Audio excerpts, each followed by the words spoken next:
Chapitre 12. La franc-maçonnerie au XVIIIe siècle. 2. Les anarchistes. Les encyclopédistes ne furent au point seuls à préparer la Révolution. Baruel ne l'ignorait pas. Il divise en 3 classes les démolisseurs qu'il vit appliquer à saper les fondements de la société chrétienne. Voltaire et les siens, qu'il appelle les sophistes de l'impiété, parce que leur principal objectif était de renverser les autels de notre Seigneur Jésus-Christ. Les francs-maçons, qu'il appelle les sophistes de la rébellion, parce qu'ils se proposaient, ceux du moins qui étaient dans le secret de la secte, de renverser les trônes des rois. Les illuminés, qu'il appelle les sophistes de l'anarchie, parce que, au serment de renverser les autels du Christ, ils ajoutaient celui d'anéantir toute religion quelconque, et au serment de renverser les trônes, celui de faire disparaître tout gouvernement, toute propriété, toute société gouvernée par les lois. Plus tard, nous verrons apparaître les maçons des ventes qui reprirent après la Révolution l'œuvre qu'elles n'avaient pu complètement accomplir. Les Carbonari, ou maçons des ventes inférieures, auront pour mission spéciale de susciter la révolution politique et de substituer les républiques aux monarchies, la haute vente, celle de détruire la souveraineté temporelle des papes, et de préparer par là la ruine du pouvoir spirituel. Baruel appelle donc les francs-maçons, à raison de la fonction propre assignée à ceux de son temps. Les sophistes de la rébellion. Rebelles puisqu'ils avaient à poursuivre le renversement des trônes.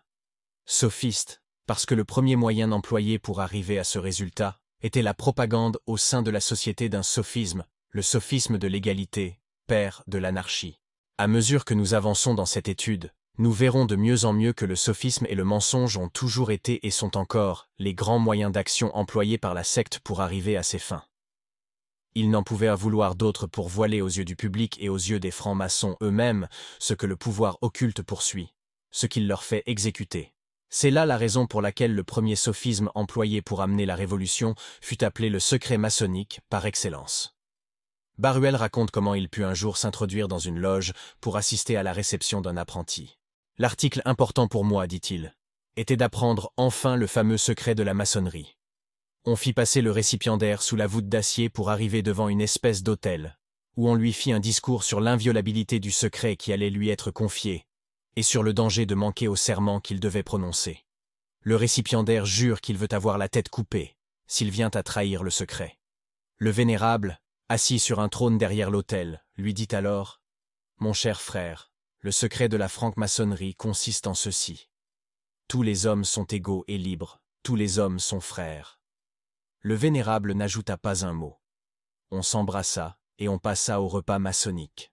J'étais alors, continue Baruel, si éloigné de soupçonner une intention ultérieure dans ce fameux secret, que je faillis éclater de rire lorsque je l'entendis, et que je dis à ceux qui m'avaient introduit, « Si c'est là tout votre grand secret, il y a longtemps que je le sais. » Et en effet, si l'on entend par égalité et liberté que les hommes ne sont pas faits pour être esclaves de leurs frères, mais pour jouir de la liberté que Dieu donne à ses enfants. Si par des fraternités, on veut dire qu'étant tous les enfants du Père Céleste, les hommes doivent tous s'aimer, s'aider mutuellement comme des frères, on ne voit pas qu'il soit besoin d'être maçon pour apprendre ces vérités. Je les trouvais bien mieux dans l'Évangile que dans leur jeu puéril, dit Baruel. Il ajoute, « Je dois dire que dans toute la loge, quoiqu'elle fût assez nombreuse, je ne voyais pas un seul maçon donner au grand secret un autre sens. » Baruel observe qu'il n'y avait là que des non-initiés. Et la preuve qu'il en donne est qu'aucun de ceux qui assistaient à cette tenue ne donna dans la Révolution, si ce n'est le vénérable. C'est qu'en effet, si la franc-maçonnerie est une association très nombreuse d'hommes, unis par des serments, et apportaient tous une coopération plus ou moins consciente et plus ou moins directe à l'œuvre voulue, il n'est qu'un petit nombre d'initiés connaissant le dernier objet de l'association même. Cet objet, il faut donc, pour cette époque, le trouver dans ces mots. Égalité, liberté, puisqu'ils étaient donnés l'apprenti comme le secret de la société, secret à garder sous les plus graves peines consenties par serment, secret à méditer, et dont le sens profond serait livré peu à peu dans des initiations successives. Dans son récent ouvrage, M. Gustave Bord confirme cette manière de voir. D'après lui aussi, la première suggestion lancée dans le monde par la franc-maçonnerie pour préparer les voies à la Jérusalem de nouvel ordre, le temple que les francs-maçons veulent élever sur les ruines de la civilisation chrétienne, ce fut l'idée d'égalité. Notre Seigneur Jésus-Christ avait prêché l'égalité, mais une égalité procédant de l'humilité, qu'il sut mettre dans le cœur des grands. Les rois des nations dominent sur elles. Pour vous, ne faites pas ainsi. Mais que le plus grand parmi vous soit comme le dernier, et celui qui gouverne comme celui qui sert. Luc 22, 25, 26. À cette égalité de condescendance qui incline les grands vers les petits, la franc-maçonnerie substitue l'égalité d'orgueil qui dit aux petits qu'ils ont le droit de s'estimer au niveau des grands ou d'abaisser les grands jusqu'à eux. L'égalité orgueilleuse, prêche par elle, dit aussi bien à la brute qu'à l'infortuné. Vous êtes les égaux des plus hautes intelligences, des puissants et des riches, et vous êtes le nombre. Le mot « liberté » précisait cette signification. L'égalité parfaite ne doit se trouver que dans la liberté totale, dans l'indépendance de chacun, à l'égard de tous, après la rupture définitive des liens sociaux. Plus de maîtres, plus de magistrats, plus de pontifes ni de souverains. Tous égaux sous le niveau maçonnique, et libres de suivre leurs instincts, telle était la signification totale des mots. Égalité, liberté. Ce double dogme maçonnique devait avoir et a pour effet de détruire toute hiérarchie, et de lui substituer l'anarchie, c'est-à-dire d'anéantir la société. Tandis que la doctrine prêchée par notre Seigneur Jésus-Christ eut pour effet l'abolition de l'esclavage et l'exercice d'une autorité et d'une obéissance prenant, l'une son inspiration, l'autre son pouvoir dans la volonté de Dieu, ce qui régénéra l'humanité et produisit la civilisation chrétienne. L'idée de l'égalité orgueilleuse que la franc-maçonnerie s'ingénia à faire entrer dans les entrailles de la nation est, dit M. Gustave Bord, la plus néfaste, la plus terrible qui se puisse imaginer. La substitution de l'idée d'égalité à l'idée de hiérarchie est destructive de toute idée sociale. Elle conduit les sociétés au pire cataclysme. Et plus loin, les idées d'égalité sociale imprégnèrent leur mentalité, des francs-maçons, à tel point qu'elles se manifestèrent avant leurs idées antireligieuses, qui triomphèrent à leur tour, non pas comme unique but de la maçonnerie, mais comme conséquence de l'application de leur théorie de l'égalité à l'au-delà, après les avoir appliquées à la vie sociale et politique. Non seulement ils s'en imprégnèrent, mais encore ils feront adopter à la France et à l'Europe entière leur doctrine devenue la raison d'être des sociétés nouvelles. Ce fut le 12 août 1792 que la maçonnerie crut que le temps du mystère était passé, que le secret était désormais inutile. Jusque-là, les Jacobins n'avaient daté les fastes de leur révolution que par les années de leur prétendue liberté. En ce jour, Louis XVI, depuis 48 heures déclaré par les rebelles déchus de tous les droits au trône, fut emmené captif autour du temple. En ce même jour, l'ensemble des rebelles prononça qu'à la date de la liberté, on ajouterait désormais dans les actes publics la date de l'égalité. Ce décret lui-même fut daté de la 4e année de la liberté. La première année, le premier jour de l'égalité. En ce même jour, pour la première fois, éclata enfin publiquement ce secret si cher aux francs-maçons et prescrit dans leur loge avec toute la religion du serment le plus inviolable. À la lecture de ce fameux décret, ils s'écrièrent « Enfin, nous y voilà. La France entière n'est plus qu'une grande loge. Les Français sont tous francs-maçons, et l'univers entier le sera bientôt comme nous. J'ai été témoin de ces transports. J'ai entendu les questions et les réponses auxquelles ils donnèrent lieu. J'ai vu les maçons jusqu'alors les plus réservés répondre désormais sans le moindre déguisement. Oui, enfin, voilà le grand objet de la franc-maçonnerie rempli. Égalité et liberté. Tous les hommes sont égaux et frères. Tous les hommes sont libres. C'était là l'essence de notre code, tout l'objet de nos vœux, tout notre grand secret. J'ai entendu plus spécialement ces paroles sortir de la bouche des francs-maçons les plus zélés, de ceux que j'avais vus décorés de tous les ordres de la franc-maçonnerie, et revêtu de tous les droits pour présider aux loges. Chose curieuse, il était strictement défendu aux francs-maçons de jamais présenter aux profanes ces deux mots juxtaposés. Égalité, liberté, c'est l'ordre dans lequel ils se trouvaient alors. Cette loi, dit Baruel, était si bien observée par les écrivains maçonniques que je ne sache pas l'avoir jamais vue violée dans leurs livres, quoique j'en ai lu un bien grand nombre et des plus secrets. Mirabeau lui-même, lorsqu'il faisait semblant de trahir le secret de la maçonnerie, n'osait en révéler qu'une partie, liberté ici, égalité des conditions, là. Il savait que le temps n'était pas encore venu où ses frères francs-maçons pourraient lui pardonner d'avoir, par la juxtaposition de ces deux mots, éveillé l'attention sur le sens qu'ils pouvaient prendre, éclairés l'un par l'autre. Le mot liberté, considéré seul et en lui-même, présente à l'esprit non une chose mystérieuse et secrète, mais une chose connue et éminemment bonne. C'est même le don le plus précieux qui ait été fait par Dieu à la nature humaine, celui qui la place dans un règne si supérieur à celui occupé par les animaux. Le don de faire des actes qui ne soignent pas nécessité, qui, par conséquent, emportent avec eux la responsabilité et le mérite, et permettent par là à chacun de nous de grandir indéfiniment. Le mot égalité appliqué au genre humain mais, que dans la diversité des conditions, la communauté d'origine et de fin dernière, donne à toutes les personnes qui le composent une même dignité. Aussi la franc-maçonnerie ne voyait-elle aucun inconvénient, loin de là, à ce qu'on la présentât à ceux-ci comme glorifiant la liberté, à ceux-là comme glorifiant l'égalité. Ce qu'elle ne voulait point en dehors de ces loges, ce qu'elle voulait au contraire dans leur intérieur, c'est que ces mots fussent présentés ensemble et unis. L'intelligence de ce qu'elle avait eu l'intention de mettre dans leur union, voilà ce qu'elle voulait être saisie par ses adeptes et caché au vulgaire. C'était là son mystère. Et ce mystère, il importe encore aujourd'hui de le percer à jour, car la franc-maçonnerie n'a point cessé de mystifier le public par ces mots, qu'elle et les siens prennent dans un sens et les honnêtes gens dans un autre. Remarquons d'abord quel genre d'égalité la franc-maçonnerie exaltait dans ses loges. Tous les maçons, fussent-ils princes, étaient frères.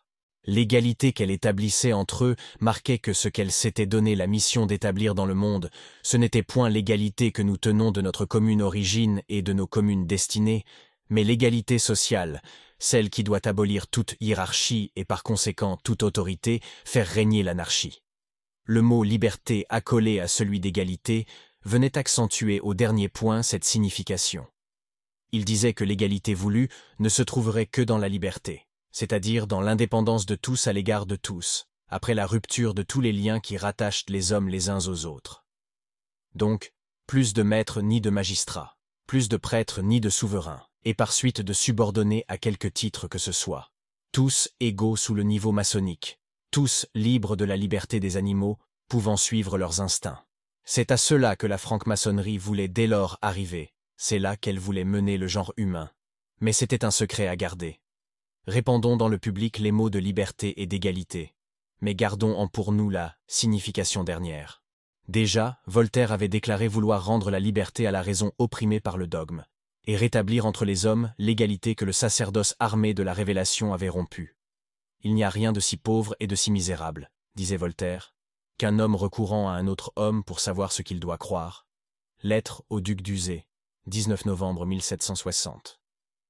Il appelait de ses vœux ces jours où le soleil n'éclairera plus que des hommes libres, et ne reconnaissant d'autre maître que leur raison. Condorcet. Esquisse d'un tableau historique du progrès de l'esprit humain. Époque 9e. À cette première égalité dans l'incrédulité, la haute maçonnerie jugea qu'il était nécessaire d'en joindre une autre, l'égalité sociale. Il fallait, par conséquent, se défaire des rois comme des prêtres, abattre les trônes comme les autels, et avant tout celui qui dominait tous les autres, le trône des Bourbons. Lilia pedibus destru, ce fut le mot d'ordre, qui se répandit de loge en loge, et de là, dans le peuple.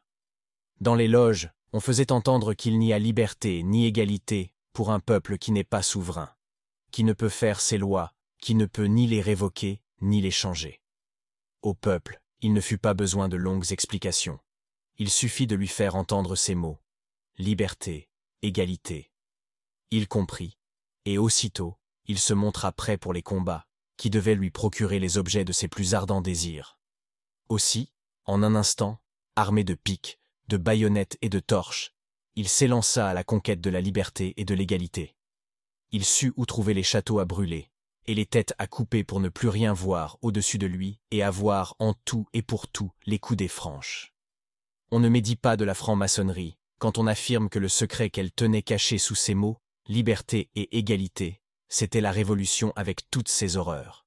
Citons cependant, à cause de son importance et de sa clarté, ce que dit John Robison, professeur de philosophie naturelle et secrétaire de l'Académie d'Édimbourg. Il se fit recevoir franc-maçon dans la seconde moitié du XVIIIe siècle, et obtint bientôt le grade de maître écossais. Avec ce titre, il visita les loges de France, de Belgique, d'Allemagne et de Russie. Il acquit un si grand crédit auprès des francs-maçons que ceux-ci lui offrirent les grades les plus élevés. C'est alors, en 1797, qu'il publia le résultat de ses études dans un livre intitulé « Preuve des conspirations contre toutes les religions et tous les gouvernements de l'Europe ». ourdi dans les assemblées secrètes des illuminés et des francs-maçons. J'ai eu, dit-il, les moyens de suivre toutes les tentatives faites pendant 50 ans, sous le prétexte spécieux d'éclairer le monde avec le flambeau de la philosophie, et de dissiper les nuages dont la superstition religieuse et civile se servent pour retenir le peuple de l'Europe dans les ténèbres de l'esclavage. Toujours les mêmes mots pour exprimer les mêmes intentions. Anéantir la civilisation chrétienne, pour lui substituer une civilisation uniquement fondée sur la raison, et devant donner satisfaction ici-bas à toutes les convoitises de la nature. J'ai vu, continue John Robison, se former une association ayant pour but unique de détruire, jusque dans leurs fondements, tous les établissements religieux, et de renverser tous les gouvernements existants en Europe. J'ai vu cette association répandre ses systèmes avec un zèle si soutenu, qu'elle est devenue presque irrésistible. Et j'ai remarqué que les personnages qui ont eu le plus de part à la Révolution française étaient membres de cette association, que leurs plans ont été conçus d'après ses principes et exécutés avec son assistance. Un personnage plus autorisé encore, le comte Haugwitz, ministre de Prusse, accompagna son souverain au congrès de Vérone et, dans cette auguste assemblée, il lut un mémoire qu'il eût pu intituler « Ma confession ». Il y dit que non seulement il fut franc-maçon, mais qu'il fut chargé de la direction supérieure des réunions maçonniques d'une partie de la Prusse, de la Pologne et de la Russie. La maçonnerie, dit-il, était alors divisée en deux parties dans ses travaux secrets. Ce qu'un autre maçon appelle la partie pacifique, chargée de la propagation des idées, et la partie guerrière, chargée de faire les révolutions. Les deux parties se donnaient la main pour parvenir à la domination du monde. Exercer une influence dominatrice sur les souverains, tel était notre but. Cette volonté d'arriver à la domination du monde est propre aux Juifs. Les francs-maçons ne sont en cela que leurs instruments. Elle explique presque tous les événements des 2 derniers siècles, et surtout ceux de l'heure présente. La Révolution est le fait de la maçonnerie, ou plutôt, comme le dit Henri Martin, la franc-maçonnerie a été le laboratoire de la Révolution. Histoire de France, texte 16, page 535.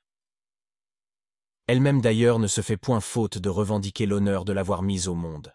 À la Chambre des députés, séance du 1er juillet 1904, Monsieur le marquis de Rosambeau ayant dit « La franc-maçonnerie a travaillé en sourdine, mais d'une manière constante à préparer la Révolution. » Monsieur Jumel. C'est en effet ce dont nous nous vantons, Monsieur Alexandre Zévaès. C'est le plus grand éloge que vous puissiez en faire. Monsieur Henri Michel, Bouches-du-Rhône. C'est la raison pour laquelle vous et vos amis la détestez. Journal officiel, 2 juillet, page 1799. Monsieur de Rosambeau répliqua « Nous sommes donc parfaitement d'accord sur ce point que la maçonnerie a été le seul auteur de la Révolution, et les applaudissements que je recueille de la gauche, et auxquels je suis peu habitué, prouvent, messieurs, que vous reconnaissez avec moi qu'elle a fait la Révolution française. » Monsieur Jumel. Nous faisons plus que le reconnaître. Nous le proclamons. Dans un rapport lu à la tenue plénière des respectables loges Paix et Union et la Libre Conscience, à l'Orient de Nantes, le lundi 23 avril 1883, nous lisons. Ce fut de 1772 à 1789 que la maçonnerie élabora la grande révolution qui devait changer la face du monde. C'est alors que les francs-maçons vulgarisèrent les idées qu'ils avaient prises dans leurs loges. Dans la circulaire que le Grand Conseil de l'Ordre maçonnique envoya à toutes les loges pour préparer le centenaire de 89, nous trouvons le même aveu suivi d'une menace. La maçonnerie qui prépara la révolution de 1789 a pour devoir de continuer son œuvre. L'état actuel des esprits l'y engage. Bien avant cela, en 1776, Voltaire avait écrit au comte d'Argental « Une révolution s'annonce de tous côtés. » Il savait ce que lui et ses amis des loges préparaient à l'Église et à la société. Le conventionnel Guffroy l'a ainsi caractérisé. Non jamais l'histoire des peuples barbares, jamais l'histoire affreuse des tyrans, n'offrira l'image d'une conspiration plus épouvantable ni mieux combinée contre l'humanité et la vertu. Déjà, en cette même année 1776, le comité central du Grand Orient avait choisi, parmi les maçons, des hommes chargés de parcourir les provinces et de visiter les loges dans toute l'étendue de la France, pour les avertir de se tenir prêtes à apporter leur concours à ce qui allait s'accomplir. M. Gopin Albancelli a fait une très juste observation. Pour arriver à devenir maîtresse des destinées de la France, il a fallu à la franc-maçonnerie près de 70 ans de préparation. Pourquoi si longtemps? Cela tient à la méthode qu'elle était obligée d'employer. Lorsque la maçonnerie parut en France, nous venant d'Angleterre, sous la Régence, elle était totalement impuissante. Elle visait pourtant dès lors à détruire les traditions françaises, c'est-à-dire les éléments dont se composait l'être appelé la France. Faire de la France une autre France. Comment arriver à la réalisation de ce but, aussi fou que celui qui tendrait à faire d'un homme un anti-homme, de l'humanité une anti-humanité? La puissance occulte maçonnique, ne pouvant agir par force, puisqu'à son origine elle n'avait pas la force, était réduite à agir par persuasion, par suggestion. Mais il n'est pas facile de suggérer à une nation qu'elle doit détruire ses traditions, c'est-à-dire se détruire elle-même. On ne peut atteindre un pareil résultat qu'en procédant par suggestions successives, ménagées avec une extrême habileté et une prodigieuse hypocrisie. Une hypocrisie dont la mesure est donnée par ce fait que la devise liberté, égalité et fraternité qu'on a cessé de présenter, tant qu'il s'agissait de séduire la nation, comme une charte d'émancipation et d'universelle félicité, manifesta son venin dès qu'on fut arrivé à dominer cette nation, par la terreur et la guillotine. Pour faire accepter toute la série des suggestions par lesquelles il était nécessaire de passer, pour créer les états d'esprit intermédiaires indispensables à l'obtention du résultat poursuivi, on comprend qu'il fallut beaucoup de temps. Portant de là son regard sur ce qui se passe aujourd'hui, M. Copin Albancelli ajoute: la franc-maçonnerie prépara donc son premier règne pendant près de 70 ans. Or ce règne ne dura que quelques années. Étouffée dans le sang de la terreur et dans la boue du directoire, la franc-maçonnerie se retrouva aussi faible qu'elle avait été à ses débuts. Elle fut obligée de recommencer son travail souterrain, de préparer de nouveau les états d'esprit sur lesquels elle pourrait s'appuyer un jour pour escalader, une seconde fois, le pouvoir qu'elle avait été obligée d'abandonner. Il ne lui fallut pas moins de 80 ans. 70 ans d'efforts patients et misérablement hypocrites la première fois, 80 ans la seconde. On comprend qu'instruite par ses premières expériences, elle ne puisse se résoudre maintenant à lâcher le morceau.